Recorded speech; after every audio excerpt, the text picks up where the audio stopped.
What's up, knife hubbers? Today I've got the Chaves Ultramar Liberation Street in G10 because unfortunately all the full titanium models are already sold out, so I can't even show those in the video, but that's alright because it's not super important when reviewing the knife.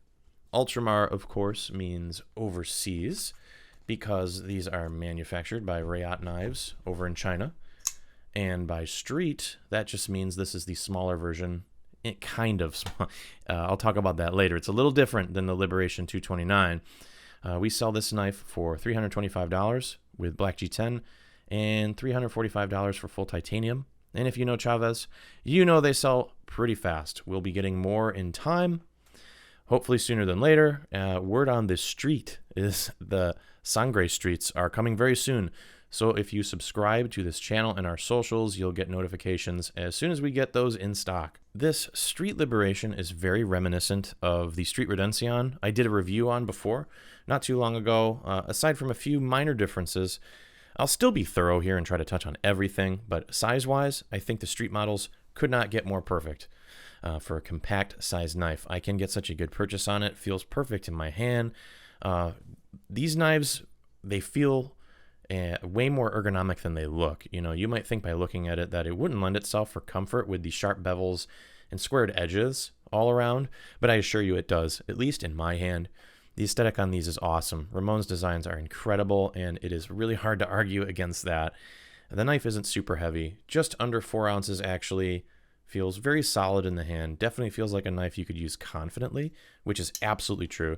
These are not made to be pocket jewelry, although they absolutely do make for a great showpiece. Nice black G10 with a stonewashed titanium integral frame lock and gorgeous belt satin finish on the blade, which has a beautiful design. These current models are made with M390 Super Steel, which holds an edge for a very long time and resists corrosion incredibly well. Impressive factory edge here. Hair popping sharp, which I always like to see. The drop point is a little different than the Tanto, but both are beautiful. Kind of personal choice. If I had to pick one, the drop point for function and the Tanto for aesthetic. Can't have them both, but yeah, I guess you technically can have them both, and that's probably what I would do. Just buy both because they're both awesome, and I don't know how anybody could just pick one of these over the other. They're both so cool. So earlier I mentioned that the Liberation Street here is almost the same as the Liberation 229. The difference between the two, and it's a major difference, the full-size 229 was a thumb stud opening folder, where the Street model here is a flipper knife. And the action on these is pretty good. It does open reliably with not too much effort, but just like the Redemption I reviewed previously, you've got to be conscious of your finger placement, because if you have pressure at all on the lock bar, the knife won't open easily. It's not as bad with the flipper as it was with the thumb stud, but I could see people not realizing why their knife isn't opening easily.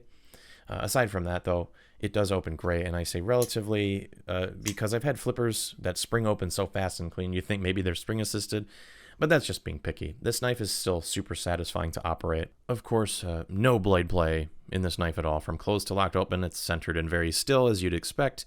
Very easy one-handed operation with a nice groove for your thumb in the lock bar.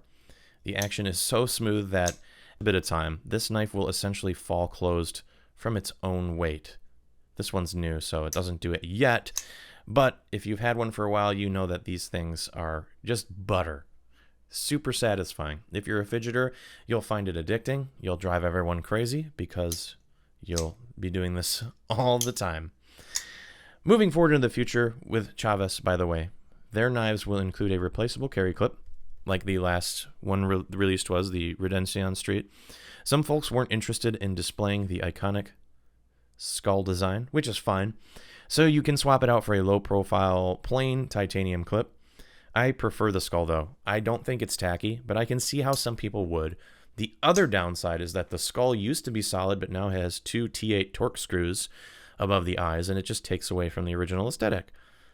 Oh well, you can't really please everyone, I guess. I will still happily display the skull because I am proud to carry a Chaves, and so should you.